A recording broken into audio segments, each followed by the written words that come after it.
Welcome to the Grit.org podcast with Colby Harris and Brian Harbin. In these episodes, they speak to top achievers in athletics and business to understand the habits and mindset they apply in order to build more grit.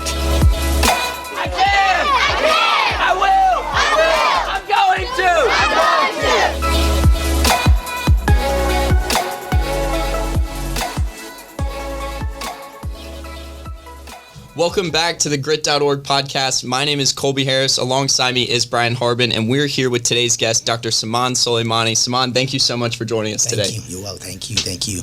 Dr. Saman Soleymani immigrated to the U.S. from Iran at 12 years old, not knowing a single word of English. He flourished here in the States as he graduated high school at just 15 years old.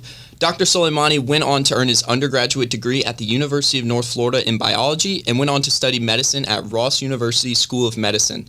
After fulfilling his residency at the University of Florida, Shands, Jacksonville, he stayed on as an assistant professor for the next 3 years. In 2005, he went on to open Avicenna Medical, which is a multi-specialty private practice with 3 locations in the Jacksonville area. Dr. Soleymani is board certified with the American Board of Internal Medicine and is the CEO of Avicenna Medical. He has studied and trained extensively in advanced nutrition, physiology, sports medicine, and anti-aging practices. He emphasizes a meticulous nutrition and exercise program for all his patients and aids them in achieving optimal levels of health and wellness. Dr. Soleymani has been a speaker for international pharmaceutical companies such as Pfizer and is currently an active national speaker for Johnson & Johnson and Janssen Pharmaceuticals. He currently resides in Jacksonville with his wife and 2 kids. While pursuing medical excellence, he also loves exotic cars, venturing into new and exciting business opportunities, and getting involved in philanthropy events whenever possible. So without further ado, Dr. Saman Soleymani, everyone, we are super excited to have you here today to share your story. Thank you. Again, really appreciate you taking the time. I know you've really been in Jacksonville doing everything you can for the community, so we really appreciate that. So let's go ahead and start from the beginning of your journey. So can you take us back and tell us a little bit about your family, your background, and what led you to immigrating to the States from Iran at just 12 years old? Sure. Obviously, I was born in Iran. I was born in Tehran, and my father was an electrical engineer. My mother was a midwife. She had her master's in nursing and in charge of a labor and delivery hospital in the capital. And this is when during the Iran and Iraq war that was happening in the greater part of the 1980s. And it was very common that parents right before, because in the Middle East, just like Europe, when you finish high school, you immediately have to serve 2 years in the military. It's mandatory. You cannot go to college, you cannot further your education or really do anything else. You can't even get a job unless you complete your 2 years of service.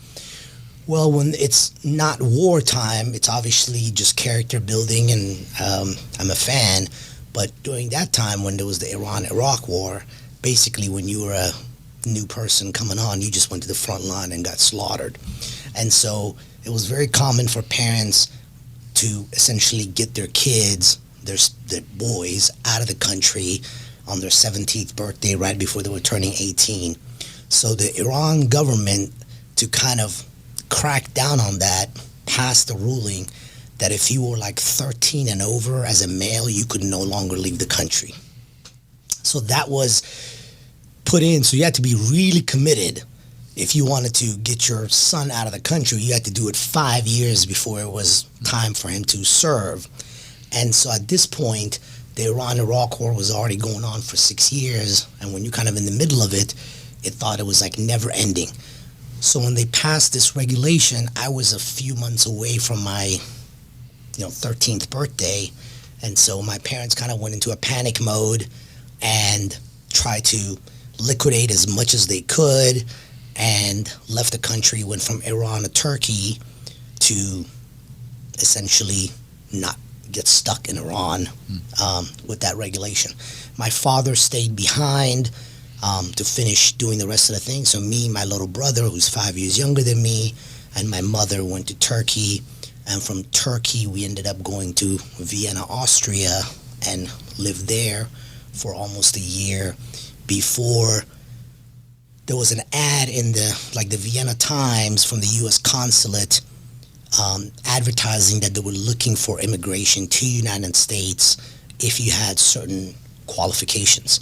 And one of them was if you were a nurse or a midwife, And so my mother took all her documentation to the U.S. Embassy. We had a few interviews, and next thing we know, we received a letter saying, you're welcome to United States. We actually had our green card before we even left Vienna, Austria. And because it was kind of a work placement type of situation, they gave you a choice of like 5 cities you could choose from, and they placed you there and got like a job. They signed the kids up for school. And I remember, this is 1987, I would say, when we got the letter and there were 5 cities as an option. Mind you, there's no Google internet back then. And so when you're not from United States, especially back then, most people only knew a handful of the really big cities. Everyone knows New York, Los Angeles, Miami, Chicago. That's about it. So none of these cities we recognized. So one was Seattle, there was Charlotte, North Carolina, there was Jacksonville, there was Oakland, California, and I forgot what the 5th one was. And so we had some friends and family in the States, and we called them, and we just kind of ran through the cities, and we're like, what do you think of Seattle? They're like, oh, no, it rains all the time. Everybody commits suicide. Don't go to Seattle. What about Oakland? They're like, oh, no, definitely don't go to Oakland. So as we just kept running through, so then we're like, what about Jacksonville? And then we're like, it's in Florida. It's on the water. The weather is good. And so literally the rest of my journey and how I've ended up here, when you think of like the butterfly effect, if we would have clicked another option, God knows where my life or our lives would be now. We sure wouldn't be sitting here. So that's how the Jacksonville situation was selected. Me and my brother were enrolled in school. We actually flew to Jacksonville August 24th, 1987, and August 24th is my birthday.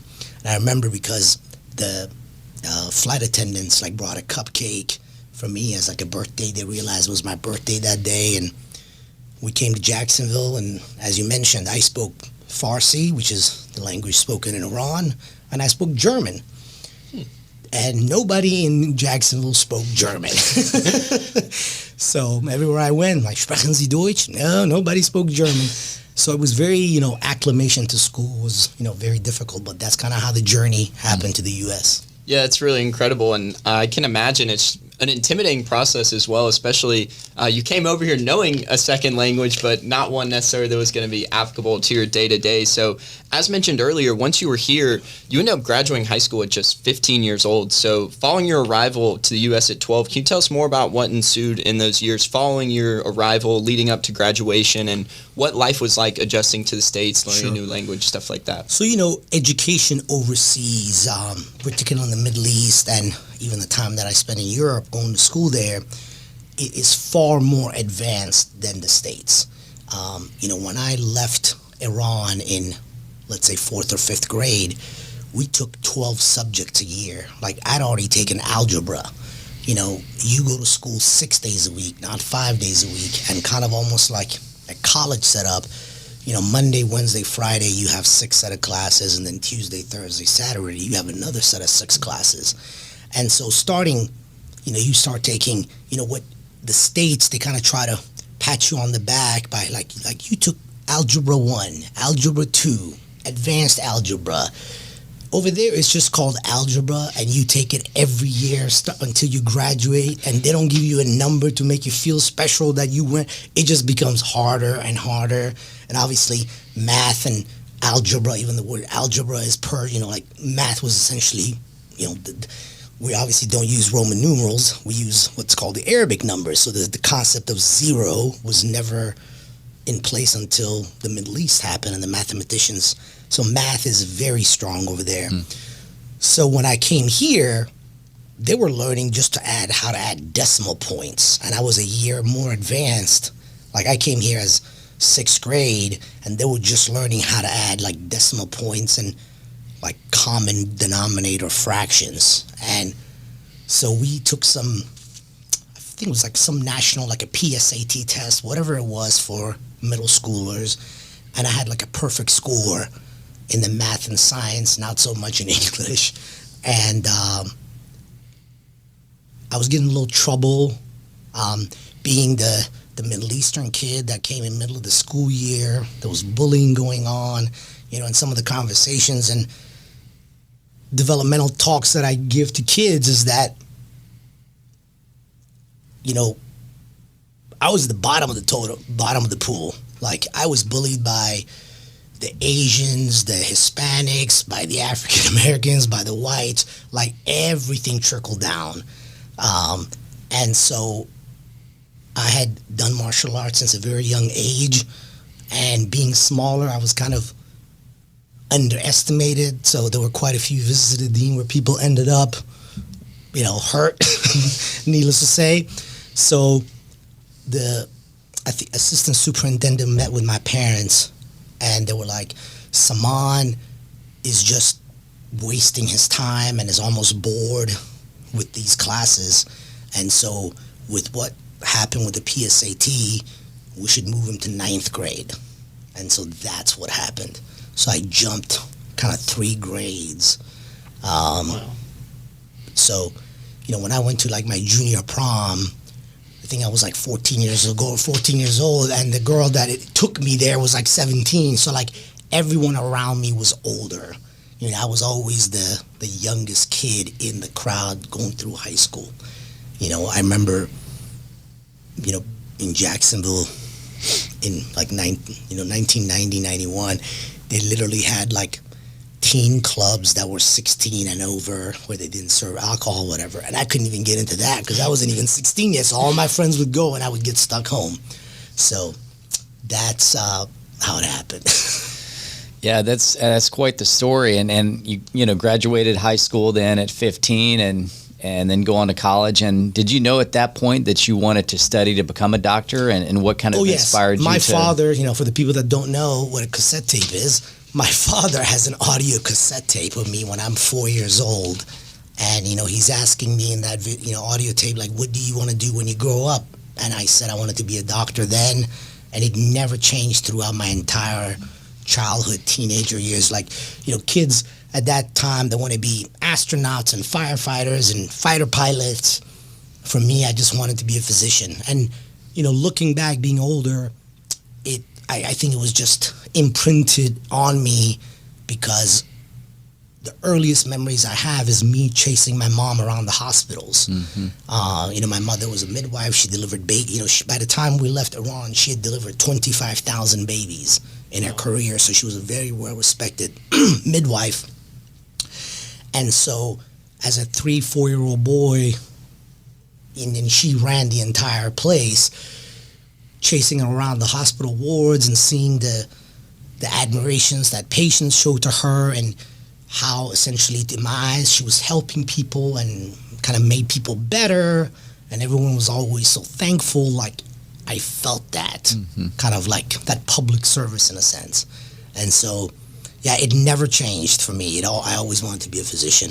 Yeah, it sounds like she really passed that passion on to you. And something we always say is enthusiasm is contagious. And it seems like, 25,000 babies, for her to deliver that. I'm sure she always was sharing stories with you, the good, the bad, the ugly of it. So I feel like she definitely instilled that in you, which it's really awesome, too, to hear that you stuck to it, too, which I think is huge as you're growing up when you find that passion at a young age. And 40 years later, here you are now, still pursuing it, still enjoying it. So I'm trying to imagine it here. As mentioned, you graduate high school at 15, which has been just crazy to think about, and you go on to earn your undergraduate degree in biology at the University of North Florida. But can you paint the picture for us here and share some insight into what that was like for you at that time? Were you still living with your parents, or yes. How did that whole process go down as you were only 15, not even able to drive to class yet? Well, I remember clearly because one of my best friends that we were kind of inseparable, he had applied and he was 18.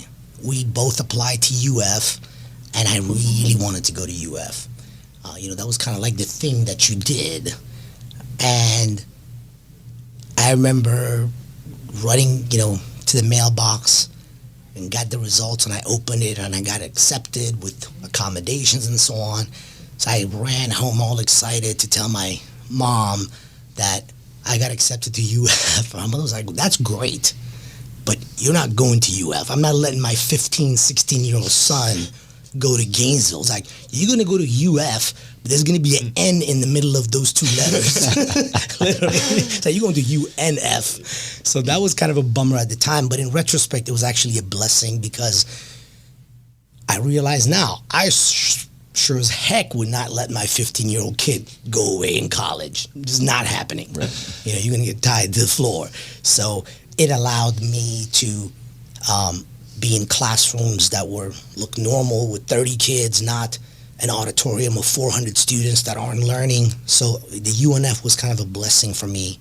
And I was able to stay home with my parents. You know, the Middle Eastern family, you don't leave until you get married.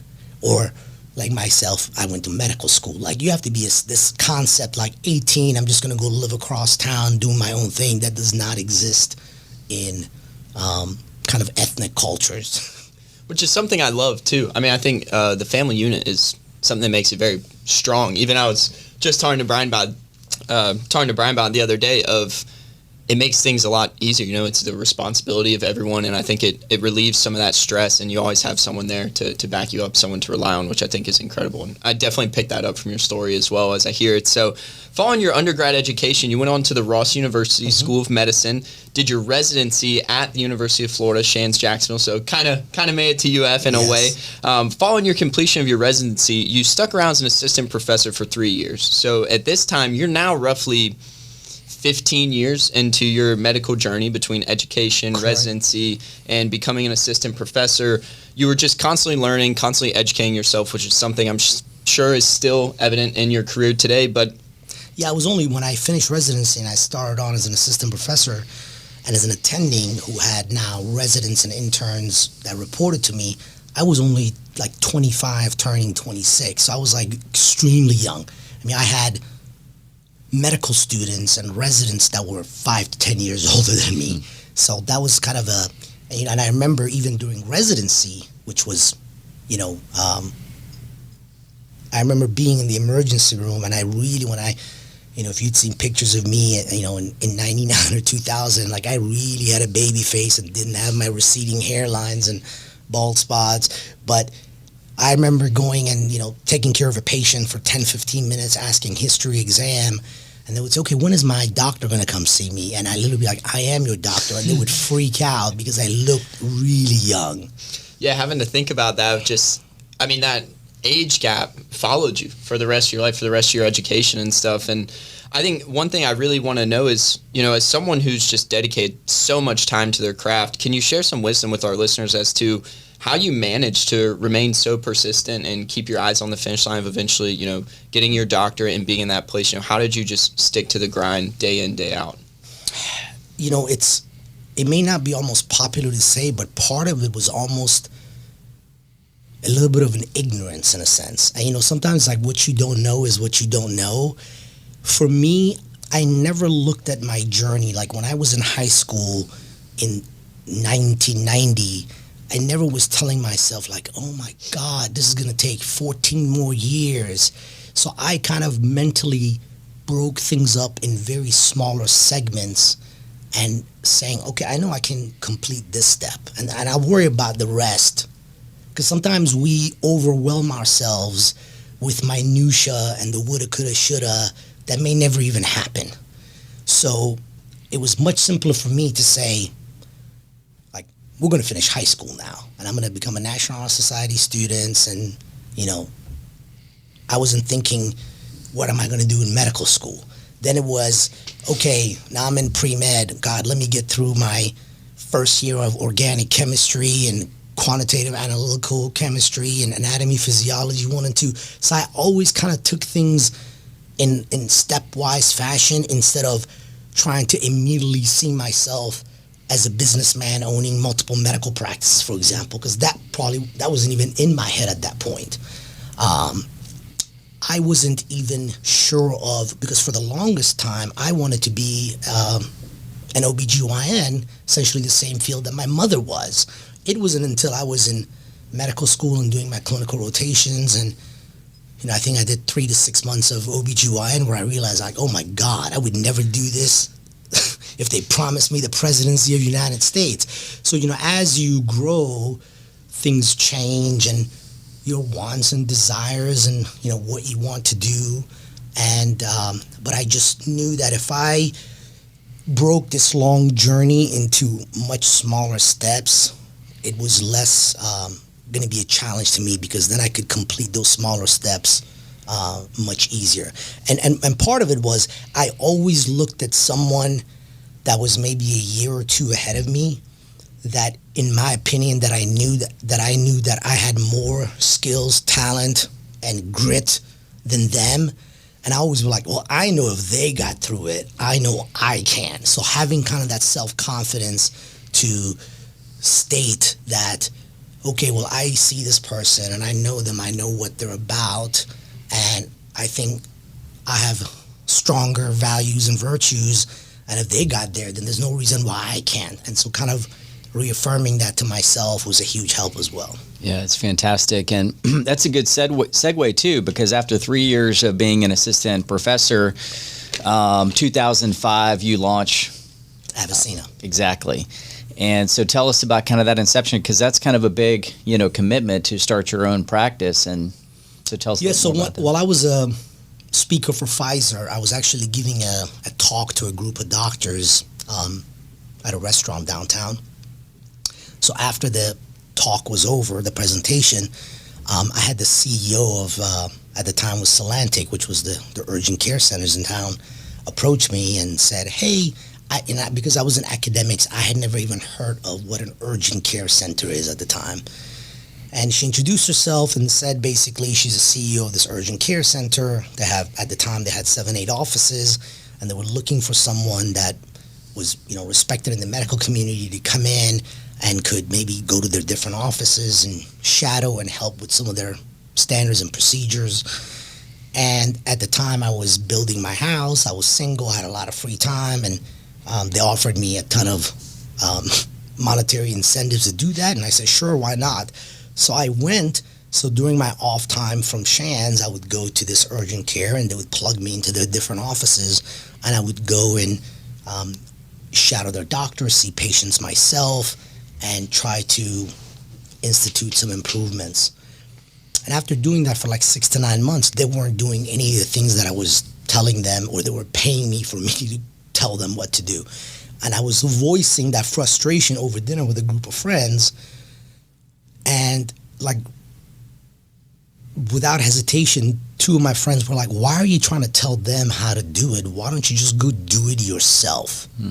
And that's literally how the light bulb went out, to say, wow, like I can do this myself. And so that's how literally it was that night over dinner where the concept of Avicenna came into fruition.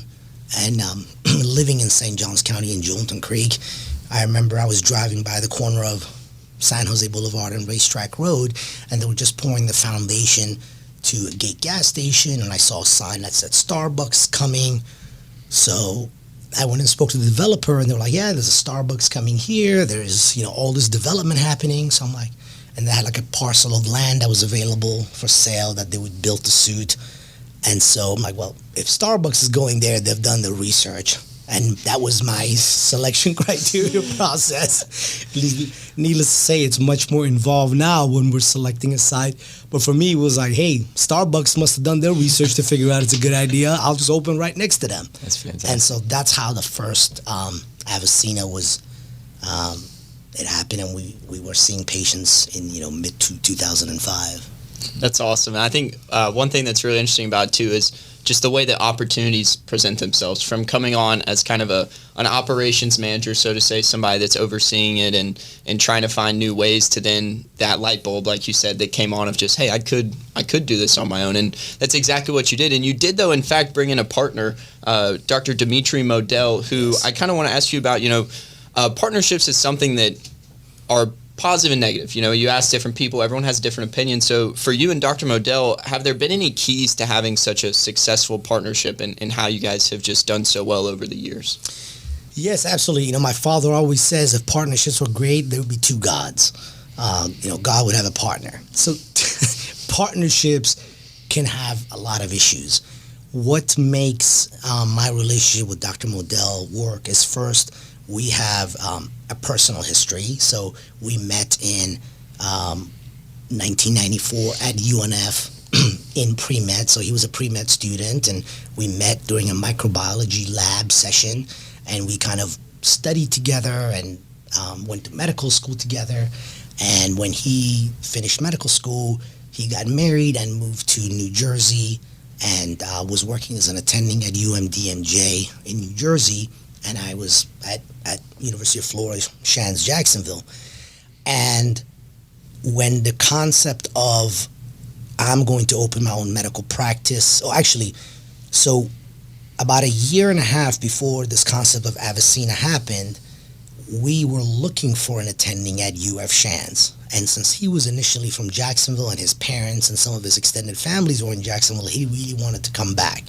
So I, of course, called him and said, Dimitri, we have a position. If you say yes, you're in. And he said yes, and he came down, and for about a year, he was essentially my counterpart at Shands. And then so when the Avicenna urgent care opportunity came up, since we kind of did everything together, and at the time, mind you, we have minimal credit by that standards, we have minimal funding, and so having a partner that potentially could sign on the dotted line and spread the risk of starting a new business, that's kind of how it started. And him and I had developed such a great relationship over the last, decade and a half, where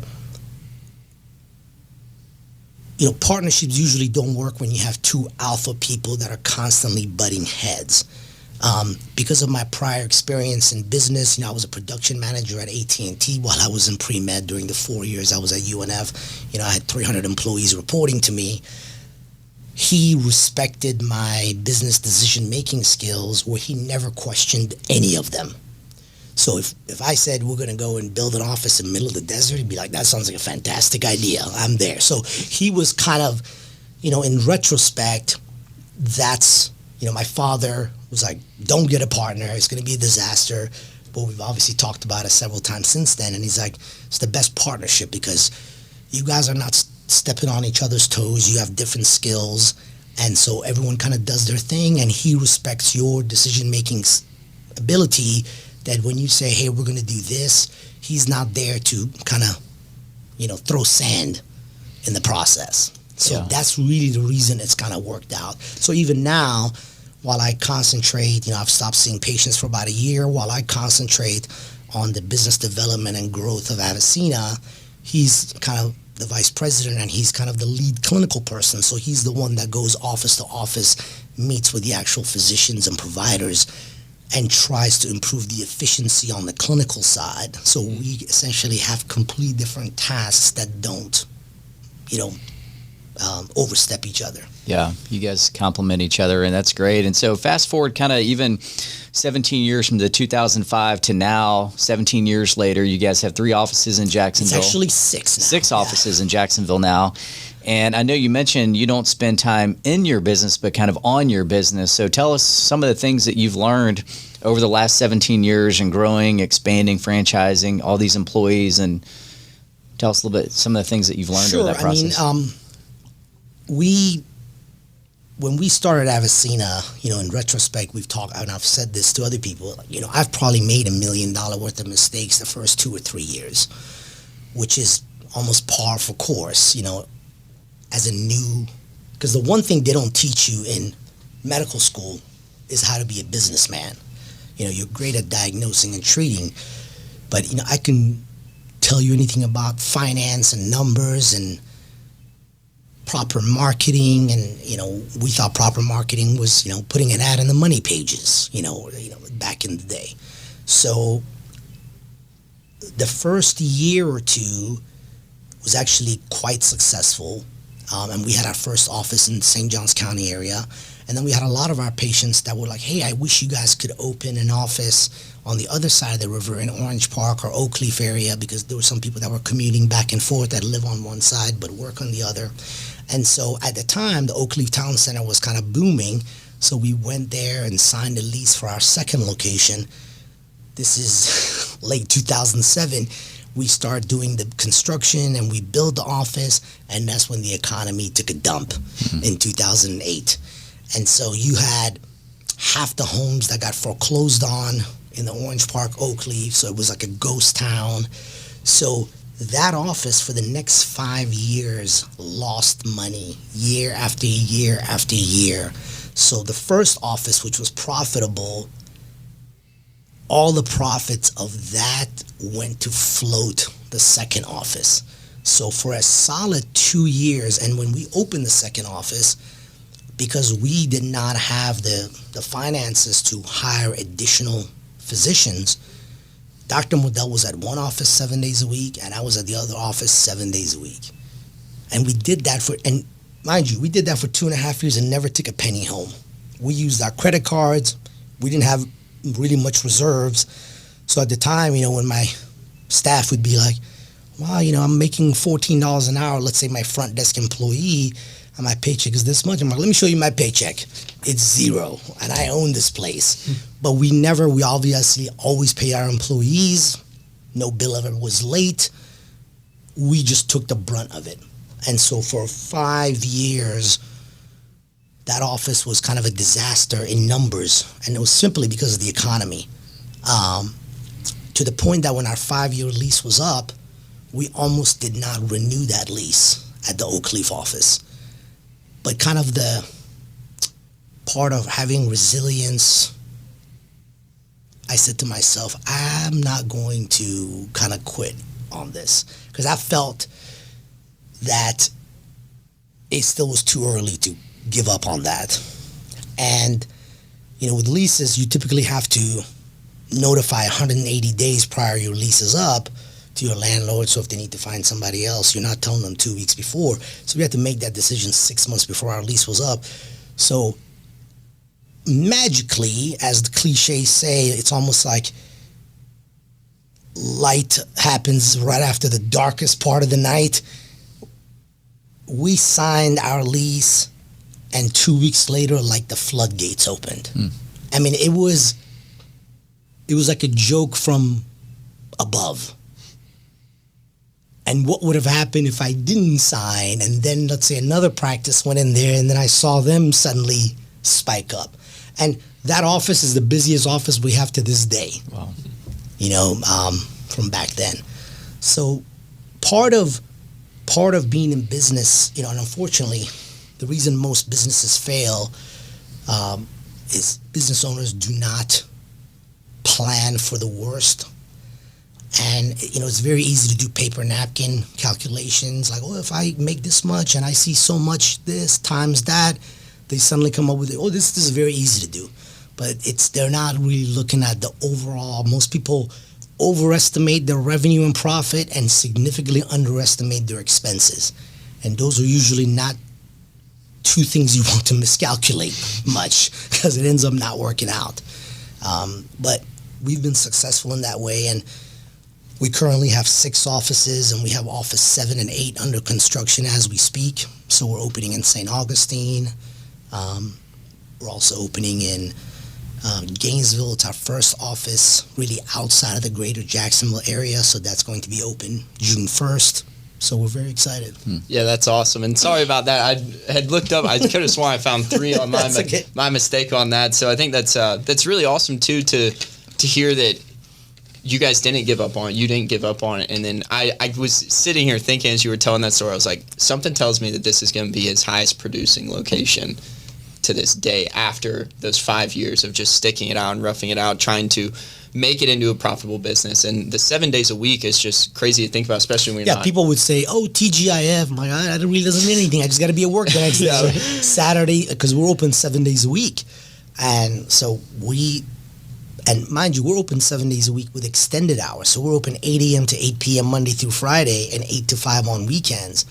So that's 78 hours a week that him and I worked for 2.5 years. And that's kind of what's missed these days. So most people want immediate gratification. They want immediate results in all aspects of life, not just business. If somebody wants to lose weight, they want to be on the cover of Men's Health magazine in 30 days. If it's business, they want to be on the cover of Forbes magazine next month. So people do not understand that things take time, and when you try to rush it, it just ends up being a total failure. Yeah, absolutely. I think that's been, as a younger person still, writing my story, that's probably the biggest thing I've learned from Brian and guys like yourself that we have in the studio, is that it takes time. And that's one of the biggest things you got to remember. And kind of taking a step back, I know you mentioned that you were a international speaker for Pfizer for a while, national speaker now for Johnson & Johnson. From being someone that couldn't speak any English coming into the States to now being a national speaker, international speaker, and made plenty of visits on News4Jax. You come in, you do stuff like this for podcasts, all that good stuff. What kind of sparked that passion for speaking? Was it something that just kind of came about, or was it something that over time you just got offered to get in front of the camera a little bit, or how did that come about? I think you have to, of course, be comfortable with public speaking, which is a huge step for a lot of people. And when I was much younger, I was not, when I say younger, like in my teens, early teens, I was not really someone that liked to get up in front of a classroom and talk or those kinds of things. So it's kind of almost backwards that we ended up in a position like this. But it was during my time at AT&T. So, AT&T, this is in 1991 or 2. I go and apply. And at the time, I had, even though I was 16 years old, I had facial hair, I had a mustache. And, this is 30 years ago when it wasn't really the security and clearance and, 9/11. I just went and filled out an application, and I literally lied on my application, and I said I was born in 1969 versus 74. So they would hire me because they wouldn't have hired us. So they thought I was 21 instead of like 16. And no one really looked at it. I got hired. I was hired on initially as a quality. I was hired as an operator at the international department. And the first 6 months I was there, I became employee of the month 6 months out of 6. And there were these, AT&T would give huge rewards on a monthly basis for whoever, based on certain criteria, would win employee of the month. So when I won the first 6 months, the management came and pulled me aside, at the 7th month, and were like, Saman, you've done amazing, but we just want to let you know that you're not gonna get it next month because no one's even trying. Everyone else's numbers have gone down because they think you're automatically a shoo-in. And I didn't protest. I didn't throw a temper tantrum. And because I took it so well, they ended up feeling bad themselves in the process. Well, it's not his fault. Other people are not trying. And so then about a week or 10 days later, they approached me and said, listen, we believe that was a bad decision. You should just come off of being an operator, and you're going to become what they call the QC person. So I was the one that was listening to all the calls coming in and grading the operators and basically coaching them how to improve their customer service skills, their sales skills, their rebuttals, and so on.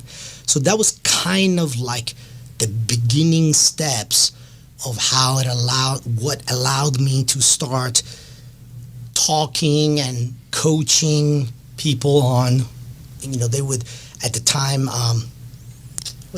Carnegie Hall. So AT&T had a very close relationship with Carnegie, and they would send me all over to all these Carnegie classes, how to handle difficult customers, how to handle, all these things. And I was the certified person in the Jacksonville office.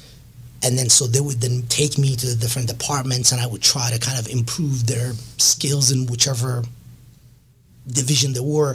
Then they had me involved in the training process.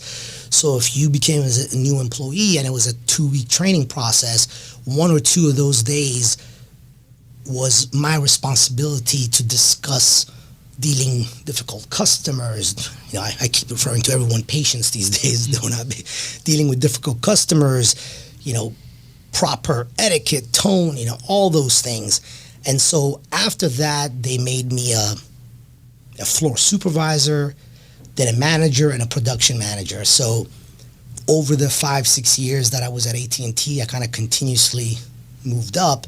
This entire time, they had no idea that I was a pre-med student. and I was taking my classes while not at work. So when I actually announced that I'm putting my 90-day notice because I'm going to medical school, really the management was kind of shocked and surprised. Like, we see you as a business person. We don't see you as a doctor. I'm like, no, I've always wanted to be a physician. And so part of, especially the last 2 years, once I became management, when we had the executives from AT&T from Hackensack, New Jersey, because that's where the headquarters was, would come down, I would be the person that would give them a tour of the AT&T campus locally. I would be the one that would give them the presentation over PowerPoint. So really what happened at AT&T, and mind you, at the time I'm 16, 17, 18, they had no idea how old I was. I would suit it up, I had a little bit of facial hair, and it worked. That's what kind of really allowed me to open up and be able to really speak to a group of 20 executives at a very high level, and that kind of translated as life went on. Yeah, that's an incredible experience, especially in those late teen years that you got it. And I think it's really important too that it sounds like they were really investing into you. And obviously I think it's awesome to hear that you were producing the results, and even again, so funny, just kind of the culture that you were originally used to growing up in Iran to now being here and hearing that your success kind of diminished other people from wanting to work harder, which is just kind of a perspective change in the sense of you would think it would make them be like, oh, well, I want to be like more like Saman, I want to win next month, that sort of thing. But it was more quite the opposite. So something I want to move on to is, obviously through your public speaking, through various events you've gotten involved in, you've built quite a following through the years, just from being in school, speaking, previous jobs like AT&T. And this has really led you to kind of utilize your platform and really try to give back to the community. And one big organization you got involved with was the United States. An organization that you got involved with was the Lutheran Social Services of Northeast Florida, an organization focusing on helping underserved people of America. And in 2021, you spent a lot of time raising awareness and funds for that organization as we welcomed Afghan refugees into the United States, similar to your process as you came over. What has it been like for you to come full circle from being on the other end of that, utilizing the program and getting the benefits from it, to now leading the charge and raising funds for it and helping them further their mission? Sure. Yeah, one thing that, I skipped over was that program where we were signed up for school when we came here with me and my little brother, and my mother had a job at, Baptist Hospital and so on.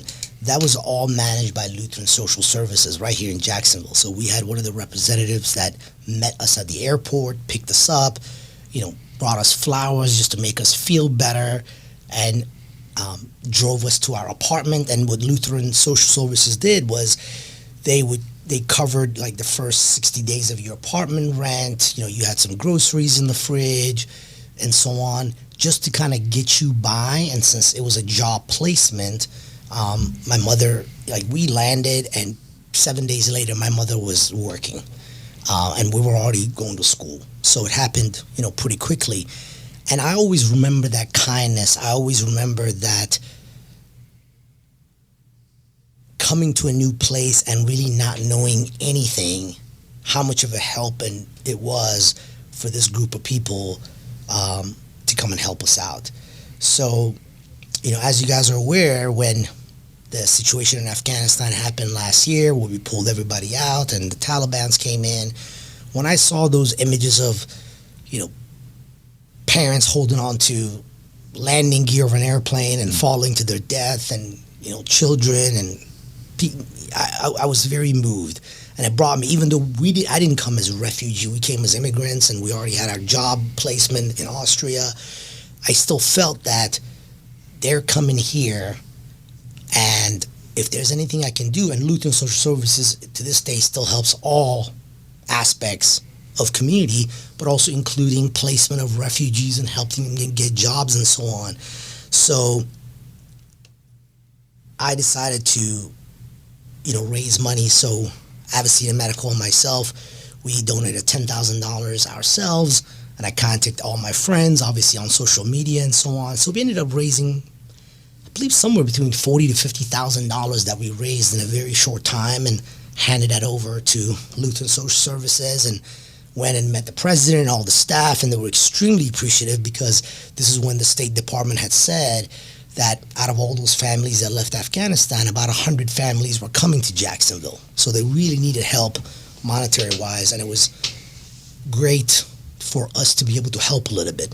And part of my message was, if you were a betting person and you saw the 1987 Saman, the Middle Eastern kid that came in that didn't speak a word of English, I wouldn't have had high odds. Like, if you could say, if you're a betting man, you wouldn't have bet a lot of money that I was going to not only succeed, but also end up hiring 100 American employees and feeding their families and the things that we do to contribute to the economy. So, and I said, there is a Saman in those kids. And I wanted to be even the tiniest help to help. If that one person flourishes and becomes somebody important, why not? So that was really kind of the basis behind that.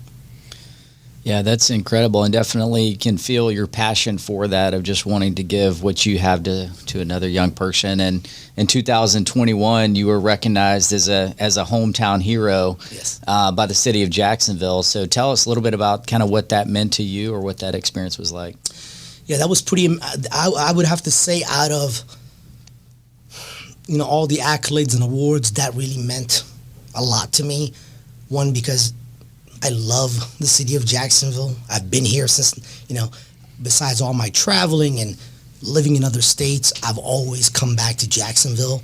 When I was finishing up my residency, I had offers up and down East Coast of the United States to go and practice and work at any hospital that I literally chose.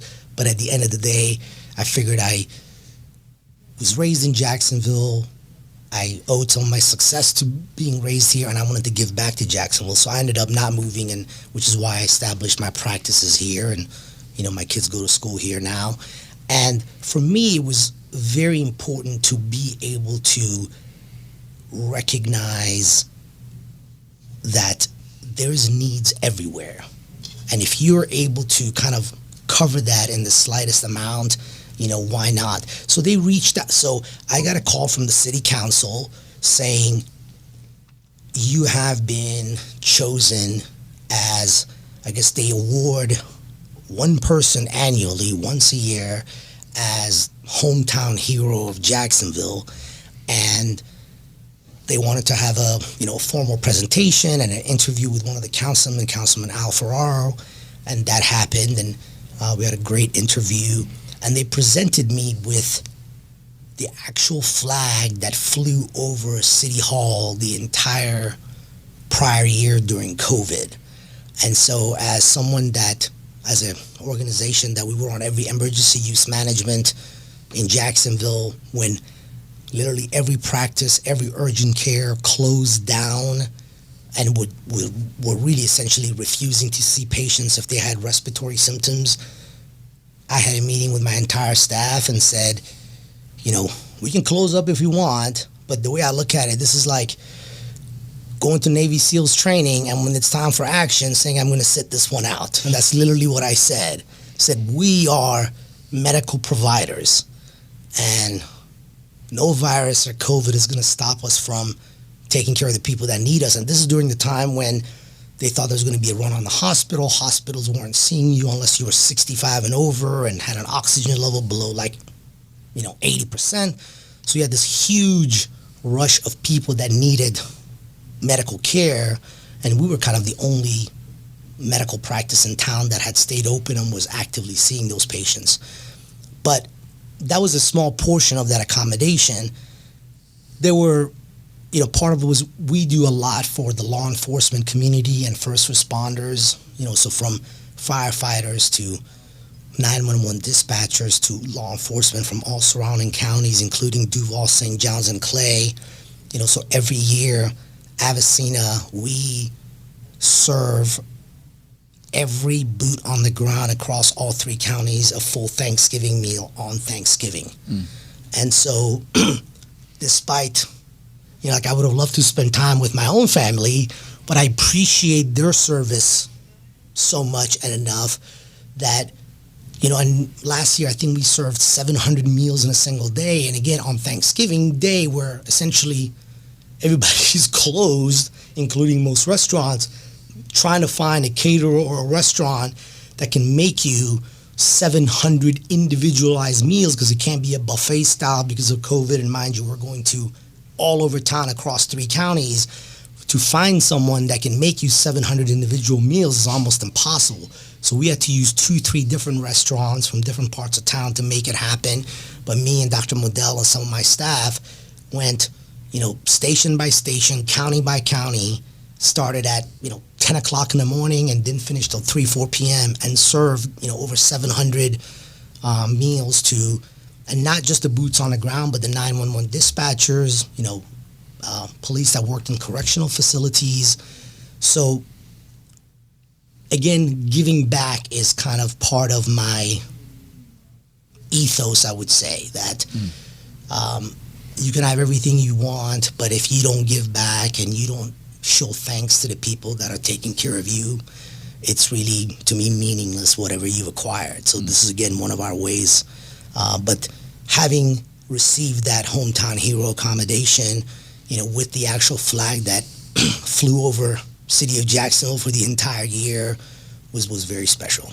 Yeah, I can imagine, especially as I even know that you were really leading the charge through COVID, making appearances on News4Jax to share in what was a very crowded space at the time of trying to share information about COVID-19 and how to combat it and stuff like that. And what I loved about the segments that I saw from you is just promoting general health, making sure you're eating the right foods, exercising, trying to get in the sunlight, doing stuff like that when everyone else was talking vaccines and, how sick you're going to get. It was more so promoting just overall health, which I really loved. And another thing I definitely want to mention, too, is even outside of Jacksonville, I remember just recently when the Amelia came through and where I actually originally got to meet you at the car show, you spent that day before at Fernandina Beach High School, which is actually my alma mater. That's awesome. Yeah, sharing your cars as well as a lot of other car owners at the show, just sharing that passion and enlightening the kids and showing them your cars. And I remember seeing the stories and the videos of the kids there, and I just loved it because that was something that we didn't necessarily have at the time I was there. So it was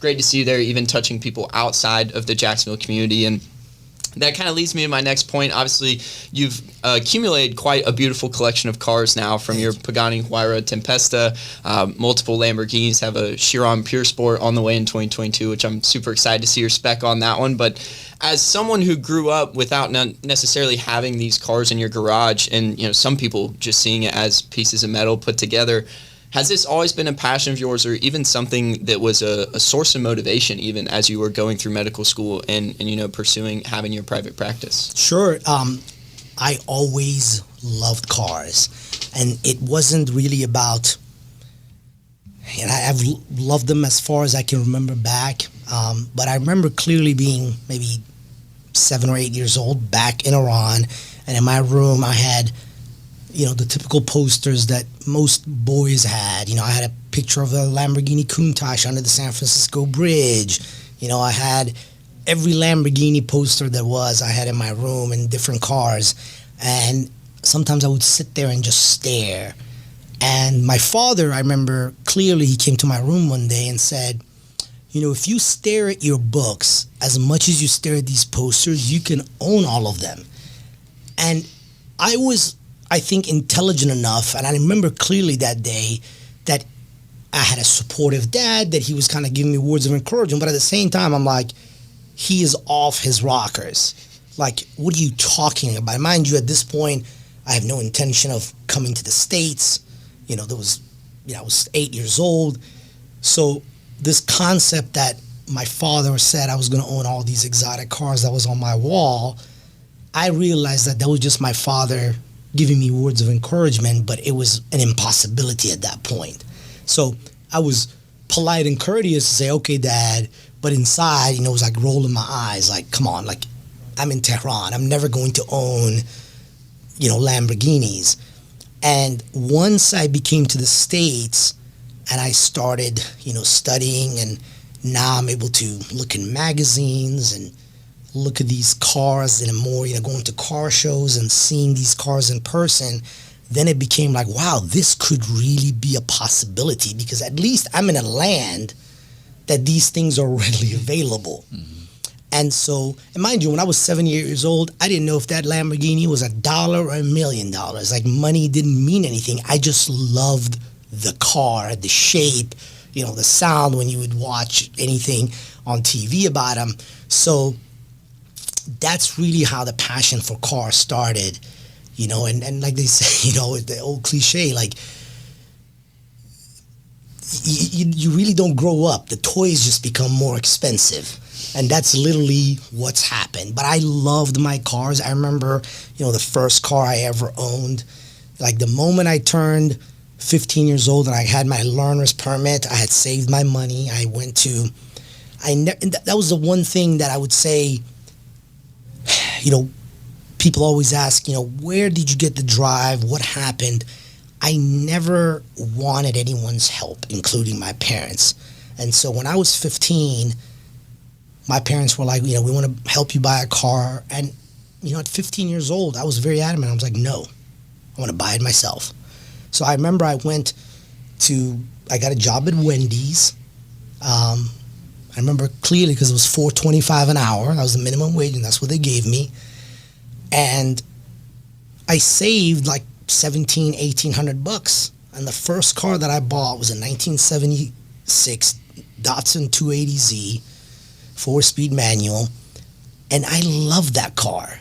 That was my car. I babied it, I cleaned it, I took care of it, and I had that sense of pride because I bought it with my money, and I made it. So I never wanted anyone to come back and say, well, you got this because I paid for half of it, and I was always self-reliant in that way, and that's kind of the one thing I would say is a characteristic that I've had, and sometimes for good or bad, because sometimes, listen, in retrospect, like, sure, I should have got some extra money from my parents that had a nicer car, but for me, it was that kind of grit and hustle that I just wanted to do it myself, and that's kind of my biggest fear these days, and I'm like, how do I instill that in my kids? Because my kids aren't going through what I went through.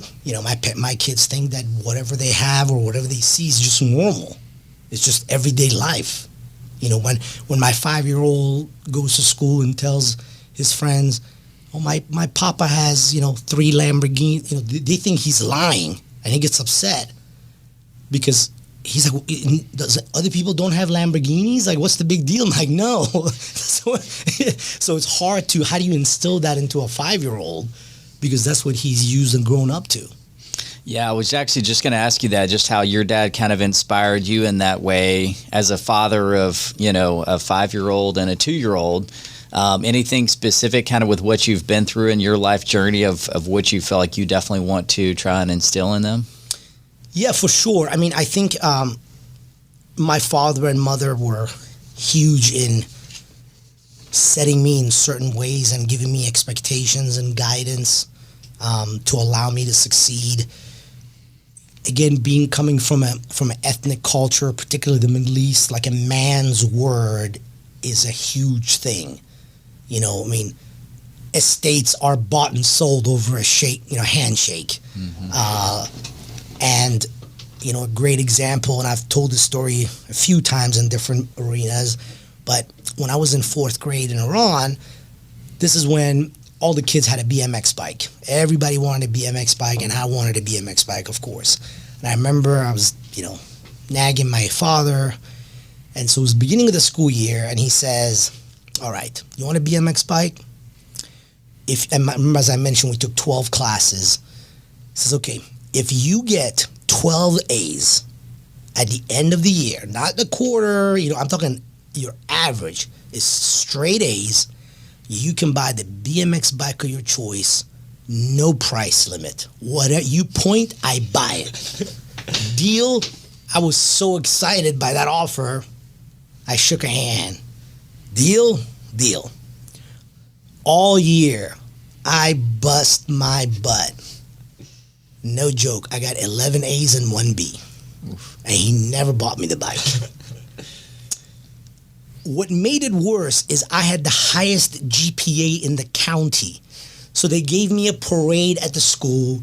They brought me on stage. I'm like, I don't want this accommodation. I don't want this flag. I just want my darn BMX bike. I could care less about my uncles. My father is the oldest brother. All his brothers were like, buy him the darn bike.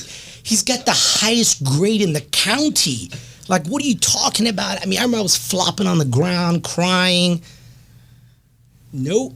And a couple of weeks go by, and after all the crying and stuff had stopped, and he sits me down and says, and he was always good at directing the conversation in a way that there was only one way to answer it, and it benefited him in the process. So he said, all right, let's talk about it. He's like, does a man keep his word? Yes. So can you tell me what you and I shook on? That if I get 12 A's, you'll buy me a BMX bike. Did you get 12 A's? No. So do you think that as a man, you held your words, and do I owe you a bike? And I'm like, no. He's like, so what do we learn from this lesson? I'm like, that a man keeps his word. He's like, yeah, but one even more important. It's like, you need to negotiate better. He's like, I would have agreed to 10 A's and 2 B's. You took the first offer I gave you. The crying started all over again. To this day, I never have a DB. And so part of the joke is that all these cars that I buy is to replace the void of that BMX bike that my father. So every time my father's like, you buying another car? I'm like, yeah, because if you'd have bought me that BMX bike, this is the void I'm trying to fill. So I try to give, and there's thousands of morsels, like stories like that my parents have taught me, and I try to instill that in my kids about accountability, responsibility, keeping your word, kindness, grit, hustle, not giving up. I had my kid at the rock climbing park over the weekend, and he climbed up, and halfway he fell down, and he gets up and he looks at me. He's like, we are Soleymani, and Soleymanis don't quit. And he gets back on the rock wall and does it again. I'm like, that's what I'm talking about. So I try to instill some of those in them. How successful I'll be long term, we'll see when they're in their 30s and 40s and what they've made. It's hard to judge at 5, but we'll see. Yeah.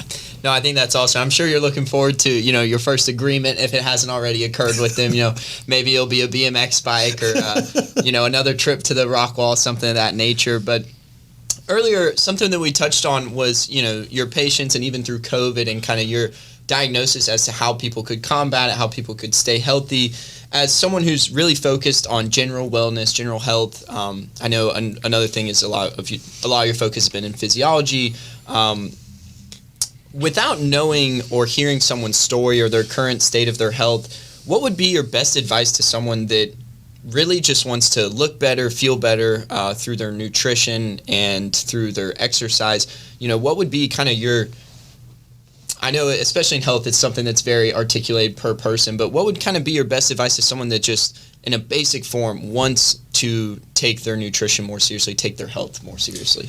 Yeah, so, one of the fallacies that I always hear is, and this happens all the time, or my patients are like, I've gained 80 pounds, I gained 100 pounds because I had a back, so I'm not active, or my knee hurts, I'm not active, and I gained 100 pounds.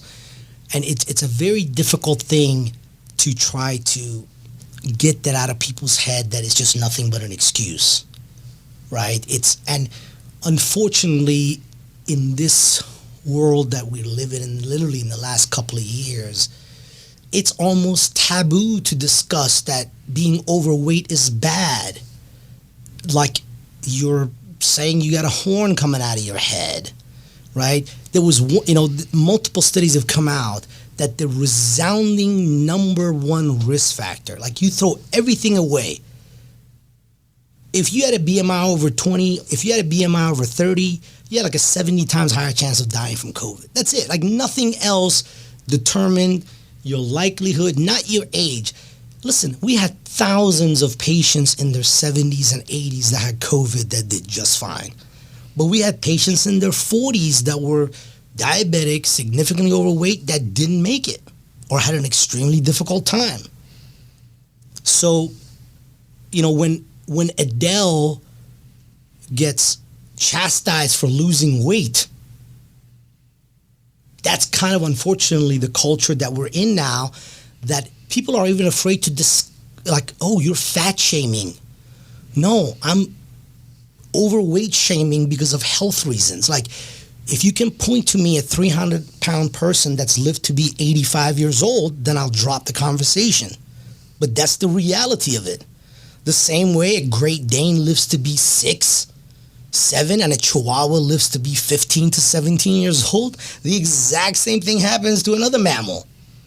You have a lot more wear and tear. You're asking a lot for the heart. You're asking a lot more for the lungs, and you're asking a lot more for the kidneys. Every aspect of your body is being taxed. So I'm very straightforward with our patients. And I tell them, like, the adage of like abs, not that necessarily you have to have abs, but when they say abs are made in the kitchen, it's that. Is your diet determines 90% of your outcome, not whether you can exercise or not. There's been multiple studies done where they've broken groups into 2 or 3, everyone similar age population. Everybody's been, let's say, 30 pounds overweight, and they've done one group where that group comes in and works out every single day like Biggest Loser style. They get their butt whooped for an hour, hour and a half every day for 7 days, but they're told, don't change your lifestyle. Like, don't eat more, don't eat less, but whatever you do, and keep doing that. The second group has been sequestered at home, watching Netflix all day long, but they have a chef-prepared food that's 1,100 calories a day. They physically cannot work out, or not allowed to. They just play cards and watch TV. Then you have the third group that gets the combination of both. And they've done, obviously, full DEXA scanning before to measure their content of their fat, bone, muscle, all that stuff.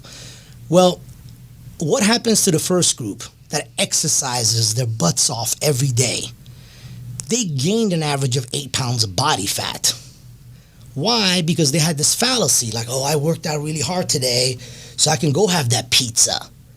I worked out really hard, so let me go have that Starbucks mocha latte. So you bust your butt, you work out for an hour, at best you burn 500 calories, but then your mocha latte is 1,000 calories. You don't even and then everything else you consume for the next 23 hours is on the plus side of the equation. So I have to literally have this conversation with patients that people that go on hunger strikes, and when they really are not getting it, my last end of the, throw in the towel is, listen, there is hundreds and hundreds of case studies of prisoners that go on hunger strikes. Because they always come back with, isn't it, well, if you don't eat, your metabolism slows down. No, that's a heresy. Why don't you go, I'm like, have you ever watched Survivor? Have you ever watched Naked and Afraid? Have you ever seen anyone go in the woods for 3 weeks, come back fatter than they were before? No, they all come lose 70 pounds because they're not eating. It's physically impossible. That's like me saying, yeah, somehow gravity doesn't work if I step off this roof. If you do not eat, you're going to lose weight. I don't care what your metabolism is, and and I say, there's hundreds of cases of prisoners that go on hunger strikes. All right, they drink water, but they stop eating. Like, they will lose weight until they're skin and bone, until they melt the fat around their heart, where you can literally see their heart beat through their rib cage and die. And not once through that entire process did their metabolism ever slow down, or they get to a point and say, okay, sir, you're now safe. You no longer can lose weight anymore. Just doesn't happen. When patients realize that they have to keep themselves accountable instead of blaming 75 other factors that are really irrelevant, then they wake up and do significantly better. So I'm a huge proponent of having a healthy weight. This whole concept that, oh yeah, I'm 300 pounds, but I'm healthy. It's false. You can't be 300 pounds and healthy. It's not never is going to happen. Yeah, and I think even the point to dieting has been huge in my fitness journey and through, just working out and feeling better. Your food is your energy, number one. How are you going to feel after eating a whole pizza or eating, grilled chicken, sweet potatoes, and a side salad, some broccoli, whatever, something of that nature.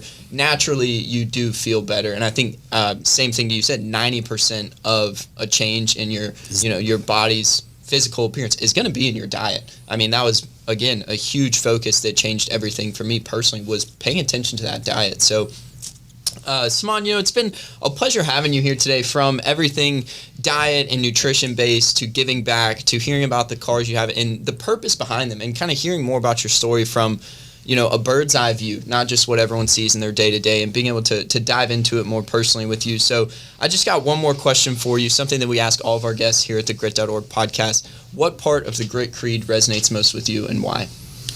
I mean, this is the weight was a great segue, because accountability, I don't find excuses. You have to find solutions. I don't ever make excuses. Just take accountability and work on the problem, and really resilience. The keep trying and not giving up. Literally just like what my son said, like, we're Soleymani, we don't quit. We're going to keep trying. And one thing that I always tell everybody from different walks of life, as far as trying again, and I say, an infant, or let's say a toddler, before they start walking, data shows that they fall somewhere between 5,000 to 10,000 times before they learn how to walk. And not one time in that 5,000 times of falling do they ever say, I guess this walking thing isn't for me. Think about that. How crazy is that concept, that a 10-month-old, an 11-month-old never gives up. They could fall, bust their chin open. Guess what? They're going to be right back up and try to walk again. So sometimes I'm like, have a 10-month-old mentality in that case. Just keep trying. Not how many times you did it, but just keep trying. And eventually, you'll get through. Yeah, absolutely. I love that. And try and try again. That's our philosophy for sure. So thank you again. That's a wrap for us today here at the Grit.org podcast. Please check out our other episodes. Leave us a comment. Tell us something you loved about Saman's story. Share it with someone you think would enjoy it, or that it would resonate with or impact. As always, we appreciate you tuning in for another episode of the Grit.org podcast.